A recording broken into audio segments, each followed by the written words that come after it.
Good morning అండి. ఇవాళ మనం మాట్లాడుకునేది రఘురామకృష్ణరాజు గారు ఎంపీ కింద నరసాపురం నుంచి మనం అందరం పోటీ చేస్తారు. టీడీపీ, జనసేన లేకపోతే బీజేపీ నుంచి వర్మ గారికి ఇచ్చేశారు కాబట్టి గోదావరి జిల్లాల నుంచి ఒక 4 అసెంబ్లీ స్థానాల నుంచి పోటీ చేయించాలి అని చూస్తున్నారు. ఆయన అసెంబ్లీకి కానీ పార్లమెంట్కి కానీ పంపించాలని వాళ్ళు చూస్తున్నారు. చంద్రబాబు నాయుడు గారు బీజేపీతో పొత్తు పెట్టుకోవడంలో రఘురామకృష్ణరాజు గారు చాలా తోడ్పడ్డారు. అట్లనే రఘురామకృష్ణరాజు గారు 4 సంవత్సరాల నుంచి జగన్మోహన్ రెడ్డి గారి మీద ఎడతెరిపి లేకుండా ప్రతి విషయంలోనూ కూడా కౌంటర్లు వేసి చాలా ఇబ్బంది పెడుతున్నారు జగన్మోహన్ రెడ్డి గారిని. అలాగే ఆయన ఏపీ వచ్చినప్పుడు కూడా గుంటూరులో పోలీసులు కోటింగ్ అవ్వడం ఇవన్నీ చంద్రబాబు నాయుడు గారికి అట్లనే పవన్ కళ్యాణ్ గారికి తెలుసు. అట్లనే ఆయన్ని విజయనగరం ఎంపీ కింద కానీ గోదావరి జిల్లాలో 4 అసెంబ్లీ నియోజకవర్గాల నుంచి కానీ పోటీ చేసే అవకాశం ఉంది. ఆయన పోటీ చేస్తే అసెంబ్లీకి పంపించి జగన్మోహన్ రెడ్డి గారికి కౌంటర్లు ఇద్దాం అని ఒక ఆలోచనతో ఉన్నారు. కానీ ఏ అసెంబ్లీ సీట్ ఇస్తారన్నది ఇంకా కన్ఫర్మ్ లేదు. కానీ అసెంబ్లీ కానీ ఎంపీ కానీ కంపల్సరీ ఇచ్చే అవకాశం ఉంది. అట్లనే భీమవరం కానీ ఉండి కానీ అంటున్నారు. ఏది ఇస్తారన్నది వేచి చూడాలి.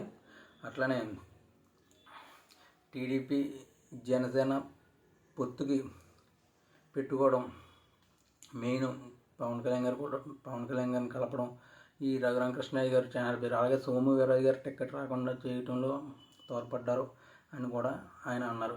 అలాగే టీడీపీ బీ టీం అంటున్నారు. సునీతా చౌదరి గారిని కానీ, సీఎం రమేష్ గారిని కానీ, ఆదినారాయణ రెడ్డి గారిని కానీ, పురంధేశ్వరం కానీ వీళ్ళ టికెట్లు సంపాదించుకున్నారు. కానీ ఒక్క నరసాపురం ఎంపీ రఘురామకృష్ణరాజు గారి టికెట్ ఇవ్వకపోవడానికి సోము వీర్రాజు గారి కారణం, అలాగే జీవీఎల్ గారి కారణం అని అన్నారు. ఒకవేళ డైరెక్ట్ పోటీ చేస్తే బీజేపీ ఓట్లు లేవు, సీట్లు లేవు. వీళ్ళు ఎవరు ముందుకు రారు. ఎందుకంటే నేను పోటీ చేస్తాను అంటే ఇప్పుడు పొత్తు ఉంది కాబట్టి టీడీపీ జనసేన ఓట్లు కలిసి వస్తాయి కాబట్టి వీళ్ళు ముందుకు వస్తున్నారు తప్ప పొత్తు లేకపోతే ఎట్టి పరిస్థితుల్లో వీళ్ళు ఎవరో కూడా జీవీఎల్ కానీ సోము వీర్రాజు కానీ ఎవరు కూడా ముందుకు రారు. ఇది పొత్తు ఉంది కాబట్టి టీడీపీ జనసేన ఓటింగ్ కలిసి వస్తుంది. కానీ అలాగే 2014 కంబాటి హరిబాబు గారికి నగ్గారు కాబట్టి విశాఖపట్నం నుంచి అట్లానే అవకాశం ఉంటుందని, అలాగే నరసాపురం నుంచి బీజేపీ అంటే 2014లో నగ్గారు కాబట్టి గంగరాజు గారు అలాగే అవకాశం ఉంటుందని, నల్లాని కిరణ్ కుమార్ రెడ్డికి కూడా ఇవ్వకూడదని వీళ్ళు ప్రపోజల్ పెట్టారని అంటున్నారు. కానీ అది అంతవరకు కరెక్ట్ చూడాలి. కానీ ఎట్టి పరిస్థితుల్లో BJP Narasapuram ticket guarantee win అవుతుంది. అట్లనే రాజమండ్రి సీట్ కూడా విన్ అవుతుంది. రాజంపేట చెప్పలేం. అట్లనే విజయనగరం సీటు టీడీపీ జనసేన ఎవరు నిలబడినా విజయం సాధించారు. ఆ సీటు రఘురామకృష్ణరాజు గారు ఇస్తారన్నారు.